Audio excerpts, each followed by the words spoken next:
벌써 500주년이 되다 보니까 굉장히 많이 했겠죠. 그렇죠. 저도 때가 되면, 이날이 되면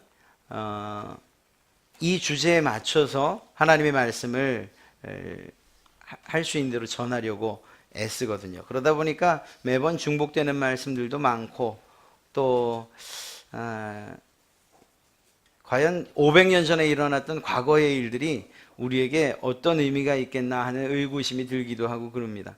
그럼에도 불구하고 또 이날이 아니면 특별하게 우리의 종교 개혁, 역사적으로 일어난 이 놀라운 사건을 이야기할 만한 기회가 따로 없지 않겠나 생각되기도 합니다. 물론 이러한 개혁의 정신들에 대해서는 말씀을 전하는 때마다, 할 수 있는 기회를 얻을 때마다 여러분들에게 말씀드리고 있기는 하죠. 중요한 것은 그것입니다. 정말 하나님께서 기뻐하시는 교회와 그리고 신자로서 서는 일이 과연 어떤 일인가? 우리가 어떻게 신앙하면, 어떻게 믿으면, 그리고 어떻게 살면 하나님이 정말 기뻐하시겠는가 하는 이런 관점에서 우리의 이 종교개혁, 이 역사적인 사건들을 돌아보고, 나는 그렇다면 어떻게 하나님 앞에 내 믿음을 나타내 보여야 되고 또 그 믿음대로 살아야 하는가 하는 것을 한 번쯤 생각해 볼 수 있다면 아마도 여러분들에게 큰 유익이 되리라 믿습니다. 종교개혁은 우리가 광고 시간 말씀드린 것처럼 루터라고 하는 사람에 의해서 시작된 것은 틀림없습니다. 그러나 그 한 사람만으로 이루어진 개혁은 아니고요. 그 이후에도 계속해서 많은 신학자들에 의해서 이 개혁은 지금까지도 이루어져 오고 있는 것을 보게 됩니다. 그 종교개혁에 있어서 특별히 루터가 시작을 하면서 그리고 자신의 그러한 신학을 정리해 가면서 주장하고 있는, 그리고 또 우리도 그 사실에 대해서 같이 믿는 5가지의 주제들이 있습니다. 그것은 무엇인가? 근본 정신이라고도 이야기할 수 있고, 모토라고도 말할 수 있고, 강령이라도 말할 수 있는 이러한 내용들인데요. 첫째는 오직 성경으로, 또 오직 그리스도로, 오직 은혜로, 오직 믿음으로, 오직 하나님께 영광이라는 이러한 5가지 주제를 가지고서 오늘 이 종교개혁의 정신과 그리고 그것이 우리의 삶에 어떻게 적용되어야 하는가를 살펴보려고 합니다. 오직 성경이라고 하는 말은 그 권위가, 모든 권위가 성경에 있다는 것을 의미하는 것입니다. 그러니까 하나님의 말씀이 틀림이 없다는 것, 또 충분하다는 것, 그리고 또 우리의 모든 구원과 성화와 그리고 우리를 인도하시기에 충분하다는 이러한 사실들을 믿는 것을 말하는 거죠. 심지어는 우리 각자의 변화와 사회조차도 변화시킬 수 있는 힘이 하나님의 말씀에 있다, 이렇게 믿는 것입니다. 그것이 다른 것 말고 오직 성경 하나만으로도 충분하다는 것을 이야기합니다. 그래서 이 5가지 주제에는 꼭 오직이라는 말이 붙어요. 이것을 라틴어로 이야기하면 솔라라는 이러한 말로서 표현되죠. 그래서 오직 성경으로, 솔라 스크립추라라는 이러한 이 명제로서 우리에게 전해지고 있습니다. 두 번째는 오직 그리스도이죠. 솔루스 그리스투스. 구원은 오직 예수 그리스도에게서 난다는 것입니다. 기독교의 핵심, 이 구원에 대해서 잘못된 인식이 있었다는 것을 이야기하는 거겠죠. 구원은 오직 예수 그리스도, 십자가에서 죽으신 그분의 은혜로만 되는 것이라는 것이죠. 또 한 가지는 오직 은혜입니다. 오직 은혜. 솔라 그라티아라고, 믿음은 인간의 자유의지가 아니고 하나님께로부터 받는 은혜라는 거예요. 모든 것이, 이 모든 구원에 관계된 것, 그것은 하나님의 은혜로 받는 선물과도 같은 것이라는 거죠. 우리의 무능력함과 우리의 죄성을 인정함과 동시에 우리를 구원하시는 모든 능력이 하나님에게 있다. 그것이 하나님의 은혜다라는 그러한 이야기입니다. 또한 이 모든 구원에 관계된 일은 오직 믿음으로만 얻을 수 있다. 솔라 피데라는 말로서 우리에게 전해집니다. 하나님께서 우리를 구원하시는 이러한 죄 사함과 구원이 믿음으로부터 온다는 거예요. 어떤 행위나 공로가 아니고. 마지막으로 이 모든 영광은 하나님께, 솔리데오 글로리아, 모든 영광은 하나님께 올려드리기에 충분하다. 그리고 하나님만이 영광 받으실 수 있다라는 것입니다. 여러분, 이 살펴본 성경으로, 그리스도로, 은혜로, 믿음으로 오직 하나님께만 영광을, 이러한 이 주제가, 그리고 이러한 강조가 왜 되었을까 한번 생각해 보시겠어요?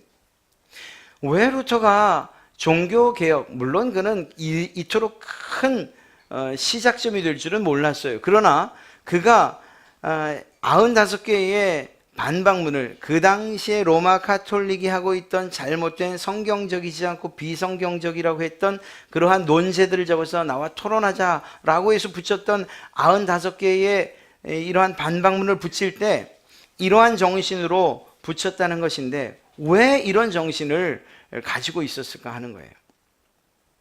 이건 역으로 이야기하면 그때에는, 물론 지금도 이러한 문제들로부터 자유롭지 않습니다만, 그 당시 로마 카톨릭에는 오직 성경이 아니고 성경 말고 또 다른 권위 있는 것이 있었다는 거예요. 오직 그리스도, 예수 그리스도로 구원받는 것 외에 또 다른 구원의 방법이 있었다는 거예요. 오직 은혜로, 우리가 받는 이 은혜, 하나님의 말씀, 하나님으로부터 오는 이러한 은혜가 아니고 또 다른 방식으로 얻을 수 있는 은혜가 있었다는 걸 이야기하는 거예요. 그것이 사실이라는 것이 아니고 그렇게 주장하는 일들이 있었고 사람들이 믿었다는 것입니다. 오직 믿음으로, 믿는 이 믿음이 아니라 또 다른 것으로서 하나님의 구원, 베푸시는 그 구원에 이르를 수 있다고 생각하는 사람들이 있었고 그렇게 가르쳤다는 거예요. 오직 하나님께만 영광을 올려드려야 되는데 그 영광을 가로채서 자기의 것으로 삼는 사람들이 있었다는 거예요. 그렇기 때문에 이 5가지의 주제를 가지고서 이것을 뼈대로서 95개의 반박문을 만들고, 성경은 그렇게 말하지 않는데 왜 당신들은 그렇게 나와 한번 이야기해보자, 이러한 의미로서 붙였던 것이고, 이것이 종교개혁의 시작이라고 말할 수 있는 것입니다. 이 5가지를 조금 길지 않게 한번 살펴보고 오늘 말씀을 한번 진행해 가도록 하죠. 오직 성경으로, 오직 성경으로 라고 이야기할 때에 말씀드렸던 것처럼 아이러니하게도 루터가 종교개혁을 하던 그때에도 역시 성경이 중요하다고 강조되고 있었어요. 성경이 없었냐? 아니요, 있었어요. 성경의 권위를 인정하지 않았나? 아니요, 권위를 인정하고 있었어요. 그런데 문제는 무엇이었는가 하면, 로마 카톨릭도 교황도 성경의 권위를 인정하고, 그리고 그것이 중요하다, 성경 말씀처럼 권위 있는 것이 없다라고 말했음에도 불구하고 그러나 라는 단서를 붙인 거예요. 그러나 성경의 권위뿐만 아니라 우리가 지금까지 믿어온 이러한 교회의 전통 또한 중요한데, 그 교회의 전통 그리고 그 권위가 어느 만큼이냐? 성경만큼이다. 오히려 성경보다 더 높은 곳에 이러한 전통과 교회의 권위를 뒀던 것입니다. 더 꼬집어 말하면 교회의 권위를 성경보다 위에 둔 것뿐만 아니라 그보다 더 높게 교황의 권위를 뒀던 거예요. 그러니까 우리가 인생을 살아가면서 겪는 신앙적인 그리고 모든 삶의 문제들의 해답과 기준이 성경에 있다고 믿는 우리와 달리, 그 시대에는 성경도 권위가 있고 성경도 모든 문제의 그러한 기준이 되지만, 그러나 그보다 더 중요한 기준이 있으니 그것은 바로 교황의 이야기고 교황의 결정이다, 이렇게 이야기한 것입니다. 성경을 해석하는 데 있어서도 마찬가지였던 거예요. 성경은 우리가 살펴보겠지만 스스로 증명을 합니다. 어떠한 말씀이 걸릴 때 그 말씀을 해결하는 해답은 성경 안에 있는 거예요. 그러한 성경의 자증성이라고 말하는 이 부분을 로마 가톨릭 교회는 인정하지 않습니다. 그것을 인정함과 동시에, 그러나 그 해석조차도 가장 권위 있는 해석은 교황 그리고 또한 교회의 해석이라, 이렇게 이야기했던 것입니다. 그러다 보니까 모든 최종 결정권이 사람에게, 교황에게, 교회에게 있었던 것입니다. 그런 점에서 이 오직이라는 이 단어, 이 부사 하나가 아주 중요한 의미를 가지고 있는 거예요. 오늘날도 그렇지 않습니까? 우리가 권위 있게 여기는 것들이 많아요. 우리 신앙생활하면 교회 안에서도 권위 있게 생각하는 것들이 많아요. 우리 교회 안에서 지켜온 전통들, 혹은 목사가 말하는 그러한 권위, 또 혹은 어떤 공동의회나 혹은 재직회나 혹은 당회가 구성된다면 당회의 권위, 중요하죠. 그러나 이 모든 권위들, 우리가 힘이 있다고 말하는, 그리고 기준이 된다고 말하는 모든 그 권위들은 무엇의 아래에 있는가 하면 하나님의 말씀, 성경의 권위 아래에 있는 거예요. 그래서 제가 어떠한 이야기를 여러분들에게 권위 있게 말했다 하더라도 여러분들이 제가 이야기하는 것이 성경에 위배된다 말하면 언제든지 저를 향해 스트라이크 하실 수 있는 거예요. 그거 틀린 말입니다. 성경이 그렇게 말하고 있지 않은데 어떻게 목사님 그렇게 말할 수 있습니까? 라고. 그리고 만약에 제가 그 권위, 성경의 권위에, 그리고 올바른 해석에 제가 무릎을 꿇어야 하는데도 불구하고 그렇지 않는다면 저는 이 교회에서 마땅히 사임을 해야 되는 거예요. 성경의 권위는 그 어떤 세상의 권위보다도 가장 높은 자리에 위치한다는 것을 루터가 이야기하고 있는 것입니다. 그래서 그는 무엇이라고 이야기를 했는가 하면 성경을 아는 평신도가 성경을 모르는 교황보다 훨씬 신령하다, 이렇게 이야기할 정도였어요.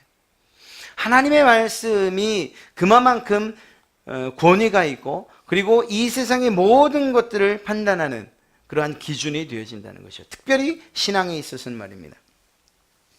1519년 7월에 로마 카톨릭은 그 당시에 가장 유명한 학자 그리고 교수였던 존 에크를 루터에게 보내서 논쟁을 하게 합니다. 라이프치히로 보냈는데 라이프치히에서 일어난 논쟁, 그래서 라이프치히 논쟁이라고 그렇게 이야기합니다. 거기에서 논쟁을 할 때에 이 존 에크는 루터와 동일한 말로서 반복하는 이야기가 있었습니다. 그게 무엇인가 하면 에크는 이렇게 얘기해요. 교황님이 말씀하시기를, 또 어떤 이야기를 할 때 교황님이 말씀하시기를, 교황님이 말씀하시기를, 교황님이 말씀하시기를. 자, 이러한 이야기에 대해서 루터는 무엇이라고 대답을 했을까요? 성경이 말씀하시기를, 성경이 말씀하시기를. 여러분, 이러한 교황님이 말씀하시기를, 그리고 성경이 말씀하시기를, 누구의 어떤 편에 더 많은 권위를 두고 있는가를 알 수 있는 그러한 논쟁과 대화인 것이에요. 이후에 루터는 이렇게 말합니다. 존 에크에게, 저자는 마귀가 십자가를 피해가듯이 성경을 요리조리 잘도 피해간다, 이렇게 이야기를 할 정도였어요. 성경의 권위를 인정하는 것, 그것은 우리가 신자라고 하면, 정말 올바른 신자라고 하면 가장 우선해야 할 그러한 명제이자 또한 우리 마음속에 새겨야 할 말인 줄로 믿습니다. 하나님의 말씀 외에 더 큰 권위를 가지고 있는 것은 없어요.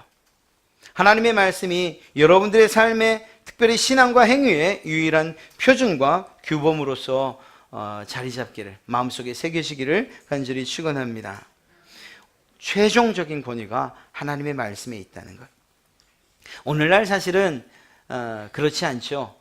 요즘은 어떤 한 가지가 절대적이다 말하는 것, 이렇게 말하는 게 힘든 세상이에요. 요즘은 상대적인 평가를 좋아하고요.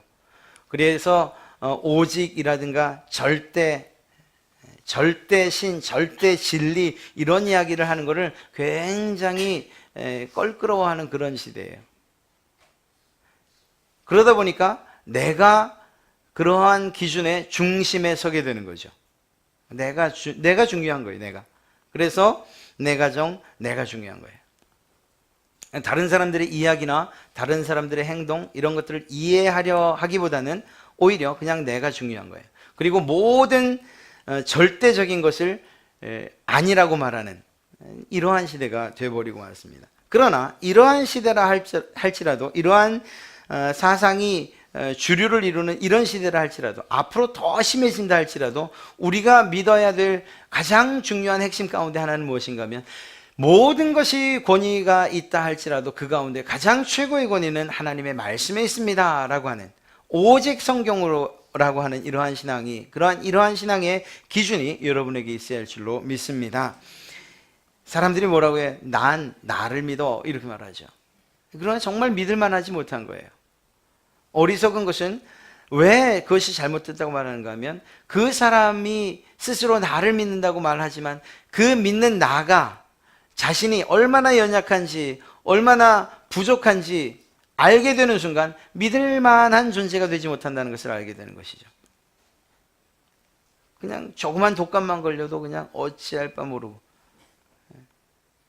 사고 가운데에서 빠져나올 능력도 없고 이러한 것들을 볼 때에 나를 믿는다는 말처럼 그것처럼 정말 잘못된 말이 그리고 정말 비현실적인 말이 어딘지 알 수 없어요.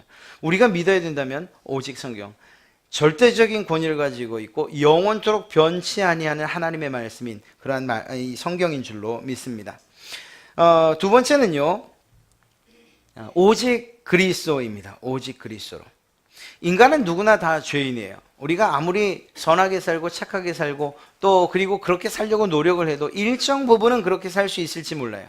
최소한 다른 사람들이 볼 땐 야, 저 사람 법 없이도 살 사람이네. 아이고, 이렇게 말할지도 몰라요. 여러분들도 그런 이야기 들으시죠? 그런데 이것으로서 우리의 선과 우리의 의로움이 완성되느냐? 그건 아니라는 거예요. 여전히 우리 가운데는 죄가 있어서 할 수만 있으면 내 이익과 내 욕심을 따라서 움직여지는 것, 이것이 사람인 거예요. 특별히 많은 사람들이 모여있는 데서는 스스로 절제도 하고 스스로 참기도 하지만 그러나 혼자서 있는 곳, 혼자서 어떤 일들 혹은 우리 가운데서 그 분노가 폭발할 때는 이것을 참지 못하는 것, 그것이 인간 아닙니까? 그런 면에서 우리는 전적으로 타락한 사람들이고 의로움을 행할 수 있는 능력이 없는 전적으로 무능력한 사람들이라고 성경은 이야기하고 있습니다.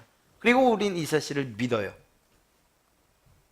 중요한 것은 내가 정말 전적으로 타락했습니다, 무능력합니다, 이것으로 끝나는 것이 아니고 이러한 죄로부터 나를 구원해 주실 분이 있다는 사실까지 믿는 거죠. 바로 예수 그리스도이십니다. 우리는 예수 그리스도가 없었다면 우리는 진노 아래 있고 하나님의 진노 아래 있고 살아서는 하나님의 진노 아래 죽어서는 하나님의 심판 가운데 그래서 영원한 형벌을 받을 수 없는 받을 수밖에 없는 그러한 우리라는 거예요. 그러나 예수 그리스도로 말미암아 이토록 전적으로 부패해서 죽을 수밖에 없고 멸망길을 갈 수밖에 없는 우리가 예수 그리스도로 말미암아 구원을 받게 되었다는 사실인 것이죠. 왜 이 사실이 분명한 성경이 이야기하고 있는 것임에도 불구하고 루터에 의해서 강조되었을까? 말씀드렸던 것처럼 오직 예수 그리스도로 뿐만 아니라 또 다른 것을 이야기한 것이에요. 가톨릭 역사에서도 인간의 구원을 이야기할 때에 예수 그리스도의 공로를 인정해요. 예수 그리스도께서 십자가에 죽으신 그 공로로 우리가 구원받습니다 라고 말한다는 것입니다. 그러나 그것뿐만이 아니고 그것에 더해서 칠성례 혹은 면죄부, 고백성사 이런 것을 통해서도 구원받을 수 있다고 말하는 거예요. 오히려 이것을 말하기 위해서 연옥서를 이야기하고 연옥에 갇혀있던 당신의 아버지가 면죄부통에 떨어지는 황금의 쩔렁거림과 함께 천국으로 올라갑니다라는 이러한 이야기를 한 거예요. 성경은 그것을 말하고 있지 않음에도 예수 그리스도로 충분하다고 오직 예수 그리스도만으로 구원받는다고 이야기함에도 불구하고 교황의 권위 아래 면죄부도 우리를 구원하는 수단이 됩니다. 십자군 전쟁도 그곳에서 죽으면 즉시 천국으로 올라갑니다. 이러한 교황의 이야기에 그만 모든 백성들이 미혹될 수밖에 없었던 것이죠. 이것은 오늘날도 마찬가지예요. 제 말을 오해하지 마시기 바랍니다. 성도의 의무로서 지켜야 될 것들이 있지만 그러나 그것이 구원의 조건이 되지는 않는다는 거예요. 예를 들면 주일 성수해야 구원받습니다. 새벽 기도해야 됩니다. 헌금을 11주를 해야 됩니다. 아니면 나쁜 짓은 하지 않아야 되고 선하게 살아야 됩니다. 이렇게 해야 구원받습니다. 여러분, 제가 여러분들에게 이야기하잖아요. 정말 오해는 하지 마십시오. 제가 그걸 허락하는 것도 아니고 또 할 수 있다고 부추기는 것도 아니에요. 술과 담배, 우리의 구원에 아무런 영향을 미치지 못하는 것들이에요. 오직 예수 그리스도 외에는 우리를 구원할 분이 없어요. 물론 이 모든 삶에 나타나는 것들은 그리스도인으로서 내가 하나님의 백성입니다, 하나님의 자녀입니다 라고 말하면 그 이름에 걸맞는 삶을 살다 보니까 이것도 자제하고 저것도 참고 그리고 더 선하게, 더 도덕적으로, 더 윤리적으로 살아가는 것이죠. 이것들 때문에 구원받는 것이 아니라는 거예요. 우리의 구원은 오직 예수 그리스도로만 가능한 줄로 믿습니다. 이것을 이야기하고 있는 거예요. 로마 가톨릭은 그걸 말하지 않았어요. 예수 그리스도의 공로도 중요하고 십자가의 공로도 중요하나 그러나 그것에 버금가는 것이 있으니 칠성례로 은혜를 받고 면죄부로 구원을 살 수 있다라고 말했던 거예요. 이 얼마나 성경에 위배되는 그러한 내용입니까? 이것을 이야기하고 있는 거예요.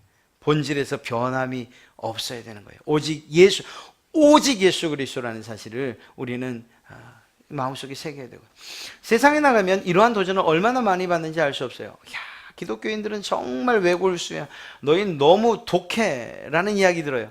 어떻게 너희는 옹고집쟁이처럼 예수 그리스도만 믿어야 구원받는다고 말하냐. 세상에 얼마나 많은 종교들이 있는데 그래도 우린 그렇게 이야기할 수밖에 없어요. 왜? 성경이 그렇게 이야기하고 있기 때문이에요. 성경은 하나님의 말씀과 최종적인 권위를 가지고 있는 책이잖아요. 그 책이 무엇이라고 말하고 있는가 하면 우리의 구원은 오직 예수 그리스도 외에는 구원받을 만한 다른 이름을 우리에게 주신 적이 없다고 이야기하고 있지 않습니까? 그래서 우리는 밖에 가서 그런 이야기를 들어도 참 고집스럽다, 그렇게 손가락질 당하고 조롱을 받는 그런 상황이 벌어진다 해도 그것 때문에 예수님 말고 또 다른 구원이 있을까라는 이런 말을 하지 않아요. 그럴 수가 없어요. 왜? 하나님께서 말씀하신 것이기 때문에. 우리의 구원은 오직 예수 그리스도로만 이루어진 줄로 믿습니다. 또 한 가지는 오직 은혜로예요. 오직 은혜. 인간이 죄에서 구원을 얻는 것은 하나님의 전적인 은혜라는 거예요. 하나님께서 우리에게 은혜를 주지 않으시면 그러면 우리가 하나님의 구원 가운데로 들어갈 수, 예수 그리스도를 믿을 수조차 없게 된다는 것이죠. 사실은 이 이야기는 그 당시에 이러한 은혜의 방편으로서 앞서 말씀드린 그러한 어떤 예식들을 통해서도 충분히 은혜를 받을 수 있다고 이야기했기 때문입니다. 오늘날도 이러한 개혁주의 전통에서 내려오는 교회는 우리에게 은혜를 끼치는 것은 세 가지라고 이야기해요. 그 외에는 다른 은혜를 끼치는 것이 없다 말하죠. 첫째는 하나님의 말씀, 즉 이 설교를 통해서 하나님의 은혜를 경험하게 된다는 거예요. 또 한 가지는 성례를 통해서, 우리가 성찬 예식을 통해서 은혜를 하나님이 주신다. 또 한 가지는 기도를 통해서. 이 세 가지 외에는 사실은 우리가 하나님의 은혜를 경험할 수 있는 다른 길을 주신 적이 없다, 성경은 말하고 있습니다. 왜 이런 이야기를 하는가 하면 우리는 어떤 신비적인 체험들을 통해서 내가 하나님의 은혜 가운데 들어왔어 이렇게 이야기하기 좋아합니다. 그러나 그것은 우리에게 진정한 은혜를 주는 요인이 아니라는 거예요. 하나님의 말씀이 여러분의 마음 가운데에 뿌리 내리고 그리고 그것이 열매를 맺을 때 그 상황을 우리는 은혜라고 말하는 거예요. 그리고 그 은혜는 무엇인가 하면, 더 정확하게 이야기하면 그 은혜의 내용이 하나님께서 전적으로 구원받을 수 없을 만큼 부패한 나에게 전적으로 작용해 주셔서 나를 의롭다고 해 주신 것, 이것이 은혜라는 것입니다. 이런 면에서 볼 때에 로마 가톨릭의 그러한 그 당시 종교개혁 안에 있었던 교회들의 대부분은 의로워지는 길을 하나님의 은혜 말고도 또 다른 방식으로도 찾아갔다는 거예요. 앞서 말씀드렸던 것처럼 말입니다. 그러나 루터는 하나님의 말씀은 오직 은혜, 우리가 받을 수 있는 그러한 정말 인간의 자유로운 의지 혹은 우리의 공로가 아니라 오직 하나님의 은혜로만 우리가 구원받을 수 있다라고 이야기하고 있는 것입니다. 이것이 루터를 통해서, 그리고 우리가 믿고 있는 그러한 내용이에요. 이것이 무엇을 의미하는 것인가 하면, 첫째는 하나님의 은혜를 인정하겠다는 거예요. 하나님께서 우리에게 주신 그 사실들을 내가 믿음으로 받겠다는 걸 말하는 거죠. 이것은 두 번째 이야기하면, 그러나 하나님께서 주셨다는 것을 인정함과 동시에 내가 하나님과 무슨 일을 해야만 은혜를 받을 수 있다는 것을 배격한다는 거예요. 오직 하나님께로만 은혜가 온다라는 것을 이야기하는 것입니다. 그래서 앞서 말씀드린 것처럼 하나님의 말씀을 통해서 우리가 성찬 예식을 할 때, 그리고 또한 하나님께 기도를 드릴 때, 이 세 가지를 통해서만 우리가 은혜를 경험할 수 있다는 거예요. 다시 말하면 이런 겁니다. 내가 열심히 봉사를 하고 내게 정말 교회에서 맡겨진 일들을 최선을 다해서 사명을 감당하고 하는 것, 그것이 우리를 만족시킬 수 있지만, 그러나 그것을 가지고서 성경이 말하는 구원의 은혜에는 이르지 못한다는 것을 이야기하는 거예요.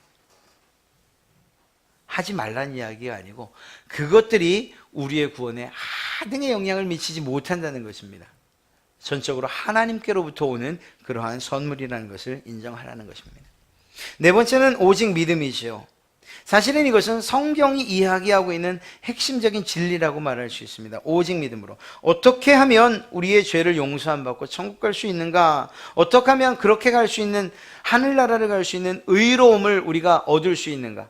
앞서 말씀드렸던 것처럼 우리는 전적으로 부패하고 전적으로 타락하고 전적으로 죄인의 자리에 있을 수밖에 없는 우리인데, 어떻게 하면 그 자리에서 벗어날 수 있는가라고 할 때 예수 그리스도, 그것은 오직 하나님의 은혜로.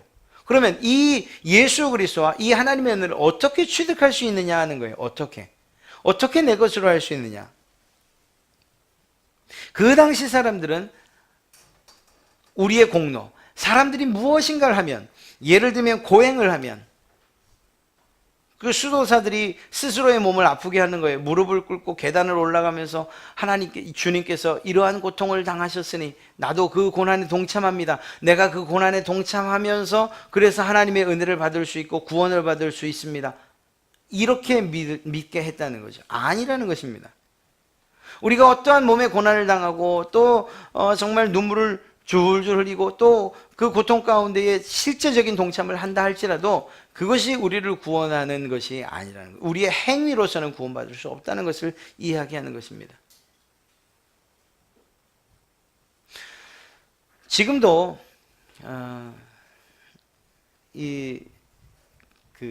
구교의 영향 아래에 있는 그러한 나라에서는 실제적으로 자기가 예수님의 십자가 그 고난에 동참하겠다고 실제적으로 못 박히는 사람들이 있잖아요. 자원에서.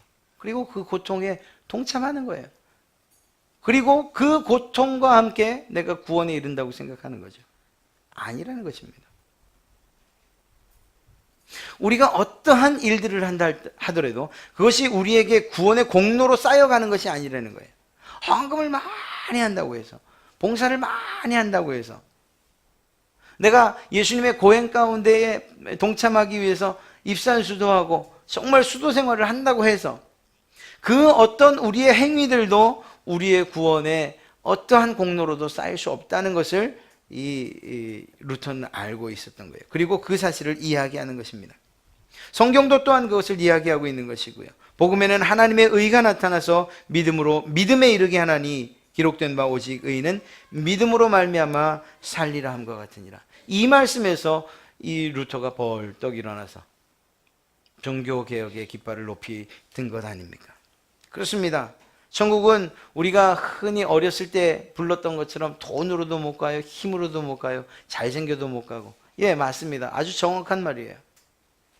그것은 우리의 공로로 가는 것이 아니기 때문입니다. 아무리 착한 일을 많이 해도, 그리고 선행을 해도, 그리고 모든 사람들의 존중을 받고 또한 어떤 명예를 얻는다 해도 그것으로 우리가 천국행 티켓을 받는 것은 아니라는 거예요. 오직 믿음으로 구원받는다고 이야기하고 있어요. 그리고 그 믿음이 구원의 유일한 조건이어야 하는 이유가 있어요. 이 믿음이 아니라면 우리가 내세울 만한 것이 전혀 없음을 내가 더 잘 알기 때문이에요. 하나님 앞에 내가 이런 일을 했으니까 내가 착하지요, 의롭지요, 구원받을 만하지요 라고 말할 수 있는 게 아무것도 없기 때문이에요. 뭐 키가 좀 크고 잘생겼어야 말이죠. 뭐 돈이라도 좀 많아야 말이죠. 그렇지 않아요. 여러분들은 그런 분들이 몇 분 계신데, 그런 분들은 혹시 내가 가지고 있는 조건을 가지고서 하나님 나 이렇게 생겼는데, 그리고 내가 이런 상황인데, 이런 정도의 힘과 능력인데 나 구원받을 만하지 않습니까? 하나님께서 뭐라고 하실까요? 야, 그거 내가 다 준 건데 라고 얘기하지 않으시겠어요? 그런 면에서 내가 아무것도 가지고 있지 않아도 하나님 앞에 가서 내가 하나님 믿습니다 라는 이 말만으로 구원받을 수 있게 되는 거예요. 왜? 내가 아무것도 가지고 있지 않은 것조차도 하나님께서 내게 주신 것이니까 말입니다. 그래서 우리가 믿음으로 구원받는다는 이 사실이 얼마나 감사한 것인지 알 수 없습니다. 유대인이나 이방인에게나 차별이 없는 그러한 이 의로움을 우리에게 주시겠다고 약속하신 것이죠. 하나님께서 이러한 의로움을 또 믿음으로 얻을 수 있게 해주신 것, 이것이 성경의 진리고 그 진리를 우리는 믿는 거예요. 종교개혁 당시에 가톨릭 교회 안에 있었던 문제가 무엇인가? 하나님의 은혜로 죄들의 용서를 받을 수 있다. 죄의 용서를 받을 수 있다. 그거 하나님의 은혜다. 그러나 그 죄에 대한 벌은 남아있다고 가르친 거예요. 그리고 그 벌을 없애는 방법이 바로 선행이다. 그래서 어떤 성례를 행한다거나 칠성례를 행한다거나 아니면 성지순례, 이러한 것들을 통해서 갚을 수 있다고 가르친 거예요. 그러니까 죄는 용서받는데 죄에 해당하는 벌을 해결하기 위해서 성지순례를 가는 거예요. 그런 면에서 혹시 가실 경우에, 혹시 이스라엘이든지 어디 가실 때 성지순례라고 하지 마시고 그냥 뭐 성교지 탐방 뭐 이렇게 이야기하신 것도 괜찮을 것 같아요. 아이, 말 한마디에, 아니요, 근데 그건 좀 생각을 해봐야 될 것 같아요. 말 한마디가 우리의 속에 담겨 있는 걸 이야기하는 것이거든요. 그냥 지나가는 이야기로 하면 제단, 여기 제단이라고 말할 만한 곳이 있나요? 그렇지 않죠? 구약에 있었던 일들, 제단, 제사장, 제사, 뭐 사실 또 뭐 그런 면에서 볼 때 뭐 일천번제, 뭐 이러한 모든 것들이 사실 고쳐져야 될 거죠. 성전, 이러한 의미도 마찬가지고. 왜냐하면 우리가 말 하나를 하면서 그리고 무의식적으로 그것이 우리의 생각으로 굳혀지기 때문이에요. 그것을 대체할 말들이 충분히 있음에도 불구하고 예배당, 혹은 뭐 교회당, 혹은 예배, 그냥 목사. 여긴 그냥 강단 정도면 되고요.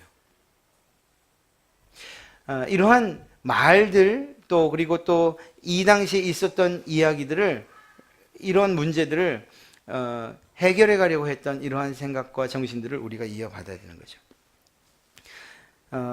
살아있는 동안에 정말 이 벌을 해결하지 못하면 연옥에 남아서 그 벌을 받는 거예요.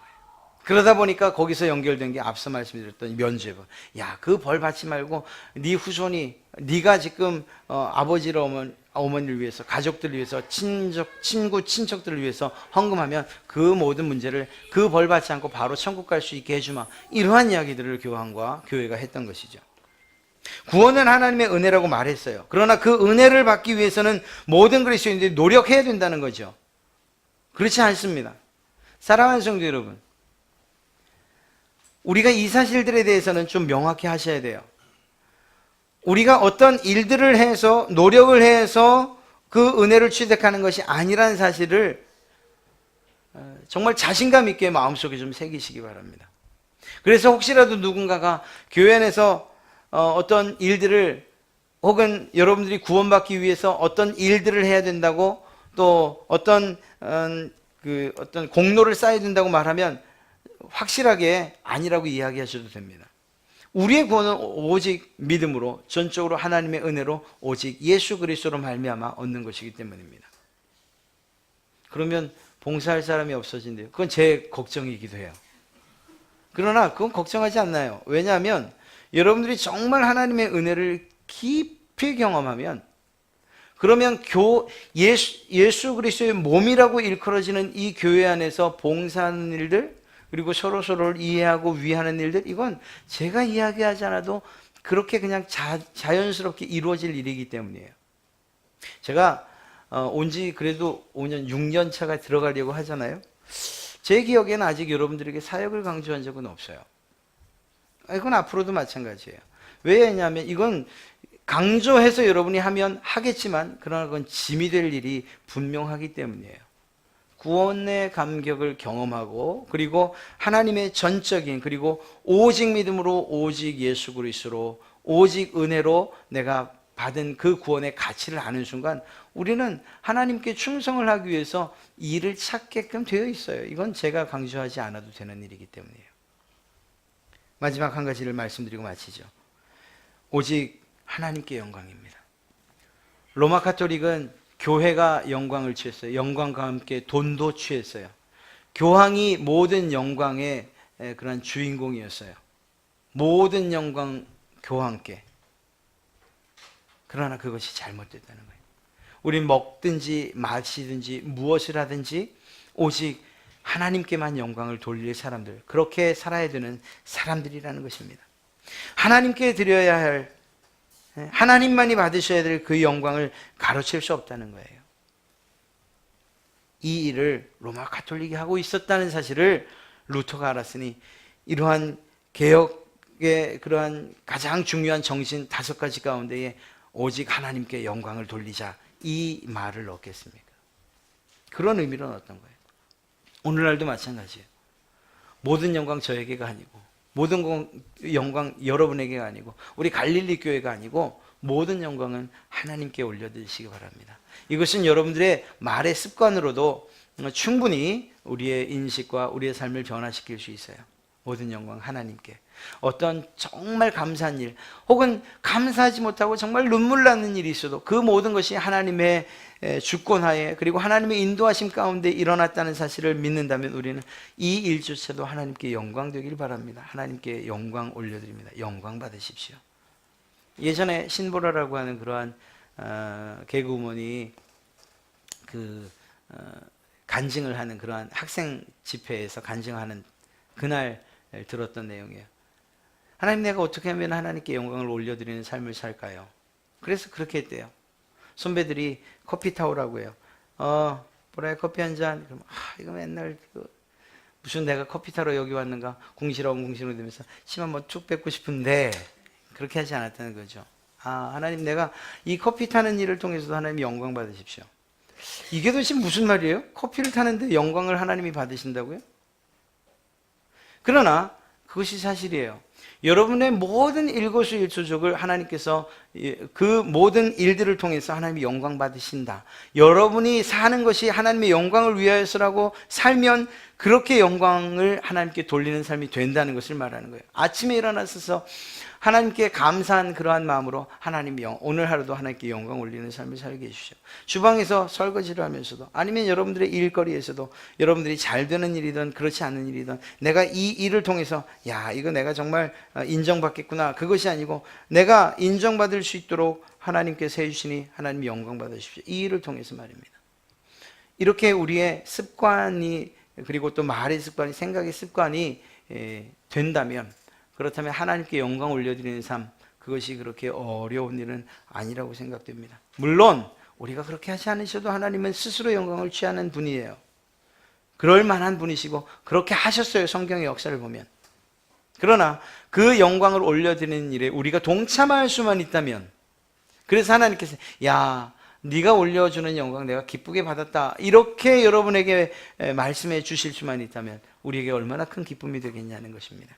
사랑하는 성도 여러분, 오직 성경으로, 오직 그리스도로, 오직 은혜로, 오직 믿음으로, 오직 하나님께 영광 올려드림으로, 이것이 여러분의 삶에 그러한 가장 중요한 신앙의 정신들이 되시기를 주님의 이름으로 간절히 축원합니다. 그렇게 살 때 하나님께서 여러분들에게 여러분의 삶의 모든 문제들이나 또 우리가 살아가는 데 있어서의 그러한 기도의 제목들 왜 안 들어주시겠어요? 오직 하나님께만, 오직 믿음으로, 오직 예수 그리스도께만 우리의 모든 것들을 맡기고 살아가는 여러분들을 말입니다. 루터의 이야기는 500년 전의 이야기로 끝난 것이 아니고 지금도 우리의 신앙의 정신 가운데에 새겨져야 될 그러한 내용들이에요. 이러한 믿음의 그러한 선배들이 세워놓은 정말 훌륭한 신앙의 기초들을 내 것으로 또 여러분의 것으로 삼아서 하나님께 영광 올려드리는 그러한 여러분들의 모든 삶과 또한 신앙이 되시기를 주님의 이름으로 축복합니다.